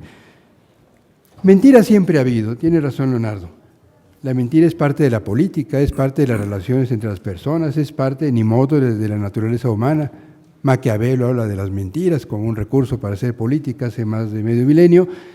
Lo que no había habido son mentiras autolegitimadas en núcleos cerrados, y por eso me resulta más preocupante la información de los jóvenes, si es que los jóvenes no escuchan, ya no es enfoque, ¿verdad?, el noticiero actual de Leonardo, el noticiero de Gabriel en W, las cosas que escriben otros. Son jóvenes y son ciudadanos que no tienen la diversidad informativa que hace falta para tomar decisiones, y aquí resulta más alarmante todavía. No quiero jugar catastrofista, pero creo que hay la obligación de ser medianamente realistas con estas cosas. La propagación de versiones falsas que quieran, adulterar nuestra percepción o la percepción de algunos grupos de la población en el próximo año electoral. A mí sí me inquieta que vengan los rusos. Yo iba a escribir un artículo que se llamara "Ahí vienen los rusos", pero me ganó un colega de mi periódico. Entonces yo escribí una cosa que se llamó "La conexión rusa", hace 2 o 3 semanas. Y sí puede ser un tema cuya mención parezca paranoica. Sostengo que no lo es. Primero, porque está documentada la intervención del gobierno de Vladimir Putin en varios procesos electorales y políticos en el mundo occidental. Está probado. ¿Logró Putin que ganara el Brexit? No, pero algo influyó. ¿Logró que ganara Trump? No, pero sí lo apoyó. ¿Cómo es esa intervención? Fundamentalmente a partir de la propagación de informaciones que les convienen a candidatos que él quiere apuntalar. No estoy diciendo que Putin apoya a López Obrador, pero sí sostengo que hay una agencia de noticias que se llama RT, que es un canal de televisión con varios afluentes en Internet, un canal internacional como CNN, que apoya expresamente a gobiernos populistas, como el de Maduro en Venezuela, como el de Nicaragua, y que ha tenido una política informativa mucho más favorable a López Obrador que a cualquier otra opción política en México. Eso se puede documentar, ese es un hecho. ¿Van a propalar cadenas de Twitter y de Facebook con esa información? No lo sé. Es posible que lo hagan, es posible que no. Pero ahí está la base para una campaña de desinformación que muchos aplaudirán porque respaldará al candidato que les guste y otros diremos, allá hay un problema. Esa es una forma constatable, ya identificable, de incidencia foránea en las elecciones mexicanas que no se puede evitar. Nadie le puede prohibir a RT o a Putin o a la Agencia de Investigación de Internet, que es el enclave que está en San Petersburgo en donde trabajan 400 hackers al servicio del gobierno ruso, cada uno de los cuales maneja miles de bots. Eso está demostrado en el New York Times. Eso no se puede evitar, lo que hay que hacer es decirlo y tomar conciencia de esa posibilidad y explicar cada versión falsa. Esa es tarea de los medios. La otra infiltración que pudiera ocurrir, y me da muchísimo gusto que Rubén Álvarez nos diga que el INE está tomando todas las providencias técnicas posibles para evitarlo, es directamente a las bases de datos de la información electoral. Me hago cargo de lo delicado que resulta tan solo mencionarlo, pero prefiero hacerlo y decir que esa es una posibilidad que existe, a olvidar esa posibilidad. Estoy convencido, porque los conozco, de que los funcionarios del INE y los técnicos, que son técnicos de mi universidad, la UNAM, casi todos, harán todo lo posible para evitarlo. Pero los hackers del gobierno ruso infiltraron el sitio del Partido Demócrata, infiltraron medios de comunicación en Estados Unidos, infiltraron agencias de inteligencia. No digo que lo vayan a hacer, puede ocurrir y hay que multiplicar las precauciones para ello. Por cierto, con esto termino. Bueno, si Javier Tejado dijo una mentira, la tiene que aclarar, y si no, pues es un mentiroso que no aclara las cosas y ya. Pero si los rusos quisieran infiltrar la base de datos de cualquier institución mexicana, no parecería que esos intentos vienen de San Petersburgo. Pues no, hay mecanismos para redireccionar los envíos de Internet. Parecería que viene de Tlaxcala, o de Chicago, o de Buenos Aires, nadie sabe. De todos lados, menos de Rusia. Así se ha verificado que ocurrió en otros lugares del mundo, porque son tan hábiles que se apoyan en servidores distantes para redireccionar los envíos de mensajes con contenidos potencialmente dañinos. Insisto, y estoy seguro que Rubén y el resto de mis amigos del INE estarán de acuerdo, no hay que desdeñar este riesgo, se está actuando con mucha responsabilidad, estoy absolutamente seguro, y es importante que la sociedad esté al tanto de lo que se hace, de lo que dice y de lo que puede ocurrir con este tema. Muchas gracias. Gracias, Raúl Trejo. Solamente hago una rápida acotación, siguiendo lo que comenta al final Raúl Trejo. En efecto, en el instituto, de verdad nos estamos tomando muy en serio el tema. Creo que es muy importante lo que dice Raúl, de explicarlo y decirlo abiertamente antes de que ocurra el proceso electoral. En la lógica de explicar un proceso electoral complejo, como lo comentamos al principio, el 1 de julio no quisiéramos empezar a explicar las cosas a partir del 1 de julio. Hay que adelantarnos, hay que dar toda la información posible. Atajo muy rápido el comentario del padrón, si se ha vendido o no se ha vendido, Leonardo, porque, a ver, lo que ocurrió fue, sí, una copia del padrón electoral antiguo, porque este se está renovando año con año y entonces ya no es el mismo padrón actual, ni mucho menos los listados nominales, que son las personas que efectivamente van a votar el día de la elección o pueden votar el día de la elección. Pues esto va cambiando como cambia la población y como crece la población y como se van incorporando nuevos ciudadanos al registro mismo, ¿no? Una copia, cuando se entregaba a los partidos políticos y hubo una sanción específica al partido específico que lo hizo, fue la que se colocó en el sitio de Amazon, a partir del cual se podía consultar. Esa copia se bajó, independientemente de que habiendo estado arriba, pues ya está, digamos, liberada. Se bajó, el partido político se castigó, se le multó, y a partir de ese momento se tomó la decisión en el Consejo General de que los partidos políticos no pueden tener una copia del padrón, una copia física del padrón electoral, sino que tienen que ir al Registro Federal de Electores en el caso de que quieran consultar, porque es su derecho, el listado nominal de electores. Tendrán que ir al Registro Federal Electoral en un área específicamente destinada para tal propósito y hacer las consultas que requieran, sin que se puedan llevar copia, ni copia fotostática ahí mismo, ni copia en fotografía para hacer un PDF rápido con tu teléfono celular, nada. Tienen que entrar al lugar específico, que es como un cuartito, auténticamente, para que vayan y consulten, y nada más. No pueden llevarse ningún... Eso es importante que lo digamos, porque sí ocurrió, efectivamente, y para que no ocurra lo tenemos que hacer de esta manera. Ahorita damos paso a preguntas si ustedes están de acuerdo. Leonardo.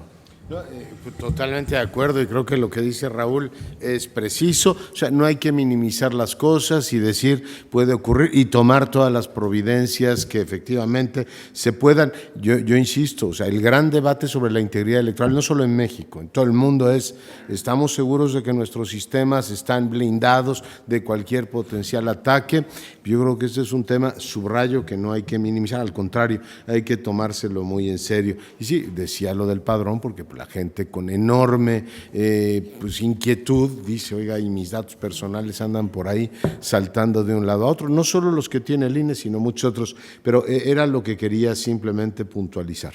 Gracias. Leonardo, ¿alguien tiene alguna comentario, alguna inquietud de este lado?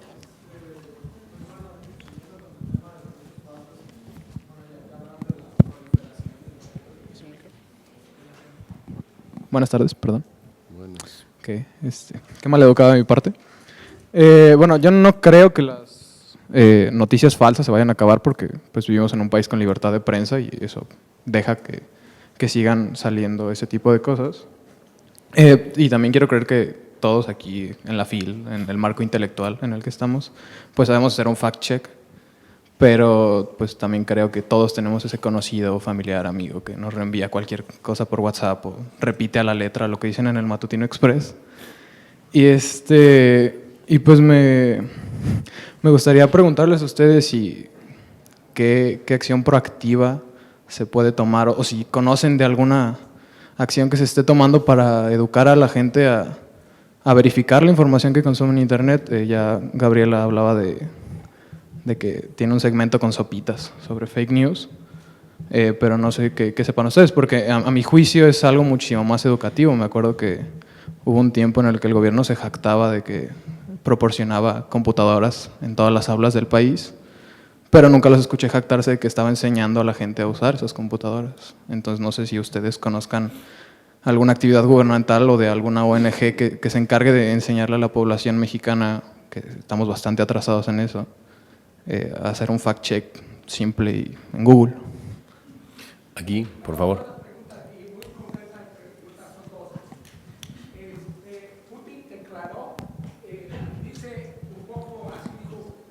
Dicen que intervengo, y ahí está la declaración. Los gringos intervienen con sus medios de comunicación, con su cine. Entonces, de alguna manera hay que verlo como más adultos. Bueno, que haga su intento, pero uno también, seguramente el PRI va a tener sus falsas mentiras, el PAN, el Morena, y hay verlo como una cosa de la vida, así como decir, bueno, pues va a mentir, a lo mejor también los gringos van a tratar de apoyar más a MIT si consideran, o sea, pero ahí está la declaración de Putin, es un hecho que hay que aceptarlo tal cual. Y la otra, sobre los dineros públicos, les comento un dato que hubo. En el 2000, cuando gana en Morelos el PAN, el gobernador había propuesto en la campaña que no hubiese dinero público para los medios en Morelos. Y los diputados se la aplicaron, le dijeron pues sí, y estuvo bien, no se acabó el país, no se acabaron los medios, no hubo una revolución en Morelos. Posteriormente volvieron a la práctica y hubo un dato patético que les voy a decir cuando dicen, es que ¿por qué no nos informamos? Sí, en Morelos cuando llegó Graco se debían 1,500 millones, ahorita se deben 8,000 millones, no lo maneja la prensa. Luego, fue el estado que más creció la pobreza antes de que cambiara el recuento del Coneval. Luego, fue el estado que menos creció. Es el gobernador que quiere poner a su hijo de candidato. Entonces sí está, nada más que los medios no lo toman, pero luego ya cuando se vaya Graco, ahora sí, Televisa, TV Azteca, todos van a decir, oye, ¿cómo se nos fue? No, pero los que estábamos ahí en Morelos sí lo sabíamos, pero todo es por la lana que dispuso. Cuando el actual presidente Peña Nieto salió la noticia que había gastado 1,200 millones para apuntalar su campaña, del Estado de México, un estado 10 veces más grande y con mucho más recursos. Graco gastó 1,500 millones, fundarlo aclara, está en último lugar de encuestas. Entonces, esos datos ahí están, los medios, como recibieron chorros de dinero, pues lo ocultan. Algo tenemos que hacer. Gracias. Gracias. En la elección del 2006, el financiamiento a los partidos fue de 600 millones. Hubo una intervención de particulares de 150 millones que debió de haber, bueno, ya no se puede alegar, pero algo pasó. Ahora ya nos migramos hacia Internet y obviamente que se van a gastar fuera, digo, del presupuesto los particulares mediante bots y publicidad en Facebook que está al margen. ¿Qué va a hacer el INE? ¿O qué está haciendo? A ver, de este lado, si me permites. Sí. No, y ahorita ya regresamos y tomamos un par de preguntas más y si me hacen favor nos... Mire, decía el señor Curcio, en pocas palabras, que el que soborna es premiado. Equivale como si usted alimentara una rata y al final tendrían 1000 que no lo dejarían entrar a su casa. Y el INE lo vemos a veces como que trae una camiseta que cambia de color y realmente la Procuración de Justicia queda en duda de los partidos que han ejercido el gobierno general. No, vaya. Dado el fallo de la Suprema Corte de Justicia de Estados Unidos en 2010 de Citizens United, dejó como precedente que todos los intereses públicos podrían ser constituidos como de grupos de intereses de diferentes organizaciones y organismos particulares, contemplados dentro de la libertad de expresión, y el dinero podría ser utilizado de manera desmedida. Entonces, eso es por un lado, y por otro lado es cómo podemos nosotros en México el no caer en esos vicios de la neutralidad de la red, donde se puede censurar. ¿Quién va a ser el árbitro en este caso de decir y determinar qué se puede decir, qué se puede regular en Internet para que pueda realmente ser libre, democrático e informativo y como participante del siglo XXI en esas cosas que estamos haciendo? Entonces es una línea muy tenue, muy delgada en la que estamos viviendo nosotros aquí en México, y tenemos siempre un ejemplo que nos antecede 2 años a la sucesión presidencial en México. Coincidimos cada 10 años, cuando es la elección presidencial 2012 y ahora en 2018, y va a ser en 2020 la de ellos mismos. Y queda como precedente entonces el uso de bots y todas esas cosas que suceden. ¿Quién va a regular en este caso? ¿El INE qué facultades tendría? ¿Quién va a ser el árbitro para poder decir y controlar? Debido a que ya se tuvo como precedente también en México ese hacker que utilizaron para el PRI, y que hubo ya incidencia no rusa precisamente, sino en México, de un mexicano, y que utilizó sus medios para poder influir, en este caso desinformar a muchísima gente y perjudicarlos. Estos cibernautas son peligrosos y muchos de ellos tienen esas injerencias políticas y afiliaciones partidarias encaminadas para poder difundir falsedades. Me ha estado levantando la mano, si me lo permiten, y es la última pregunta que retomamos. Tenemos unos minutitos nada más para poder hacer… No, atrás, perdón. Es que el compañero le ha levantado desde el minuto 1, si me permites. Gracias. Muy buenas tardes a todos. Quiero agradecer realmente a los conferenciantes, fueron sus aportaciones muy importantes para la vida administrativa, política de este país, pero hay que entender realmente la situación de que el mundo cómo se maneja. Siempre desde la aparición de los seres humanos, el más fuerte le ha impuesto al más débil las condiciones como se deben de manejar. Si eso lo manejamos a través de la historia, los griegos, el Imperio Romano, cómo manejaba el poder y lo que estamos viendo hasta este momento.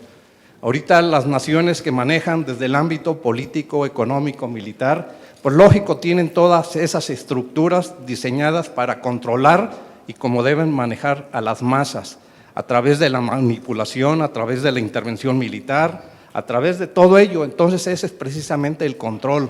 Nosotros tenemos un sistema jurídico constitucional y debemos de creer precisamente en un sistema constitucional. Nuestra Constitución señala de que la justicia debe ser pronta y expedita. Aquí el caso está de que ellos, los hombres que que dan la Procuración de Justicia a veces no lo hacen bien. Eso es lo que debemos de tener, una sociedad educada, que les exijamos relativamente a los actores o a los sujetos jurídicos que se encargan de todo ello para que hagan cumplir realmente lo que está establecido en la misma Constitución. Lo señalaba el ministro Saldívar en una de sus tesis, o en una sentencia. Por lo tanto, se sostiene que relativamente a quién le compete hacer las leyes, a un Congreso, y ese Congreso hay que preguntarles a los legisladores si están actuando en ese sentido para legislar por el bien del país, y si no hay que reprobarlo relativamente. Necesitamos abrirnos y ser honestos, ser transparentes y exigir. Ahora bien, lo que decían, nos queda muy poquitito tiempo. Las telecomunicaciones. Sí. Las telecomunicaciones, como están manejadas, los algoritmos, hay que preguntarles a esos científicos que manejan los algoritmos. Relativamente, esos estudios tan avanzados, realmente, ¿hasta dónde pueden manipular ciertas cosas? Es cuanto. Muchísimas gracias. Muchísimas gracias. ¿Quién de los dos cierra el panel? A ver, yo digo muchas gracias por sus preguntas. Yo creo que, bueno, pues dan al clavo en muchas cosas. Lo de los gobiernos locales ya lo tocaba yo. Yo creo que es una esfera que hay que, digamos, trabajar más. ¿Por qué no tenemos suficientemente documentado qué es lo que ocurre con los, digamos, gobiernos locales, que en muchos casos compran voluntades? Y pongo un ejemplo de andar por casa, pero es muy útil. El día que llegaba aquí a la Feria del Libro, el viernes, hubo la reunión de Anuyes y me encontré a varios distinguidísimos rectores y les pedí, por supuesto, su punto de vista sobre el contencioso que hay entre el rector de la Universidad de Morelos y Graco Ramírez. Y ninguno de los rectores, por supuesto no citaré sus nombres, pero nadie tenía una idea completa de qué es lo que está detrás, si el rector había verdaderamente utilizado el dinero inapropiadamente, si había desviado el dinero con propósitos casi castos para cubrir el sistema de pensiones, si hay una bronca política detrás que Graco Ramírez está utilizando. Y yo tengo que decirle que vivo a 50 kilómetros de Cuernavaca. Y mi idea de lo que ocurre, o sea, en la Ciudad de México, mi idea de lo que ocurre en Morelos es totalmente aproximada, no tengo bien documentado un referente claro, decir, a ver, lo que está diciendo Graco Ramírez es punto menos que despreciable, lo que está diciendo el rector se sostiene en todo momento. Este tema, por eso lo planteaba también como derecho a la información. Si usted me dice a mí, ¿usted a quién le cree? Pues no es una cuestión de a quién le creo. Si Graco Ramírez dice la verdad o el rector es un hombre que además te dicen, como está ligado con el obispo, ¿tú te fías de un obispo? Digo, a ver, si no es una cuestión de que me fíe de un obispo, de un rector o de un gobernador, no puedes plantear las cosas así. Es una cosa casi como tribal. Por tanto, subrayo lo que usted dice y lo puse como uno de los planetas que hay que investigar mejor. No tenemos una información sobre lo que ocurre en el ámbito local suficientemente sólida como para, digamos, tener una opinión ya fundada en hechos. O sea, me parece muy importante eso y creo que hay que discutirlo más. Luego, el tema del ámbito intelectual, mire, pues yo celebro que tengamos una idea elevada de nuestras propias condiciones, pero le diría que la facultad de engañarse o la posibilidad de engañarnos lo tenemos todos, ¿eh? O sea, aquí no es un tema de quiénes leen o quiénes leen menos, es más, probablemente tengamos una sorpresa de que algunos que leen mucho están más desencaminados que otros. Le voy a referir una historia que ocurrió en esta feria, ya que usted dijo en el ambiente de esta feria. Estaba yo aquí con el muy apreciado, hace 10 años, con el muy apreciado José Woldenberg, y en un auditorio como estos, una joven profundamente irritada le decía, no puedo creer que un hombre como usted, que ha sido un referente en muchos sentidos académico y moral, pueda defender que no hubo un algoritmo en 2006. Y Woldenberg, que era un hombre pues gallardo y con una enorme capacidad de argumentar, dijo lo que tenía que decir, y en aquel momento fue objeto de una gritería brutal por asistentes a la FIL que daban por hecho que hubo un algoritmo en 2006. Yo no me voy a poner a discutir ahora eso, pero es nuestra posibilidad de reconstruir digamos, realidades alternas. ¿Qué ocurrió en el 2006? Hubo un algoritmo que alteró tal o cual, y yo digo, bueno, pues tienes un montón de hechos. Usted hablaba del fact-check y diría, se recontaron, si no recuerdo mal, 11,000 casillas y dio el mismo resultado. O sea, tú dices, a ver, si tú tienes 3 mediciones que son convergentes, pues resulta muy difícil. Pliego escribió un libro sobre el particular, en fin, no me extiendo. Hubo un sector que hasta la fecha sigue diciendo que ese fue un fraude masivo y que Calderón nunca debió haber sido presidente. Por tanto, pues tampoco hay que creer que esto de las mentiras nos las comemos unos o no. Trump diría, o su vocera dice, son verdades alternativas. Cada quien ve lo que quiera. Pero si entramos en un problema serio, no abordo más este tema, cuando de la disputa política donde tú tienes múltiples lecturas posibles, y entras a la contención y al debate político, y la contención ahí no tiene nada que ver, cuando empiezas a deformar cuestiones fundamentales, como decir que el presidente de los Estados Unidos no nació en los Estados Unidos. U otra muy discutida en este país y muy polémica, el presidente Calderón es un alcohólico que no despachaba apropiadamente sus funciones.